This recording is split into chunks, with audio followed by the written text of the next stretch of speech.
وطن کی مٹی ایک بار پھر اپنے ایک بہادر بیٹے کی قربانی پر نازاں ہیں۔ پاک فوج کے جری سپوت محمد عثمان طارق نے وطن عزیز کے دفاع کے دوران جام شہادت نوش کر کے قوم کا سر فخر سے بلند کیا۔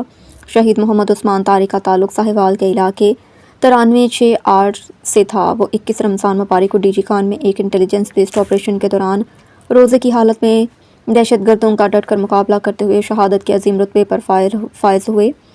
قابل ذکر بات یہ ہے کہ شہید محمد عثمان کی شادی گزشتہ سال ہی ہوئی تھی۔ جب شہید کا جسد خاکی اپنے آبائی علاقے پہنچا تو فضا سوگوار تھی اور ہر آنکھ خوشگوار نظر آئی۔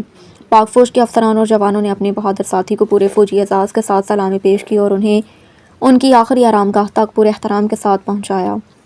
نماز جنازہ میں صاحبال اور گرد و نواز سے شہریوں کی بڑی تعداد شریک ہوئی۔ اس موقع پر پاکستان زندہ باد اور پاک فوج زندہ باد کے فلک شگاف نعرے بھی لگائے گئے۔ شہید کے درجات کی بلندی کے لیے خصوصی دعائیں کی گئیں۔ تدفین کے موقع پر سفیر امن شیخ اعجاز احمد رضا نے کہا کہ شہداء کی قربانیاں پوری قوم کے لیے مشعل راہ ہیں۔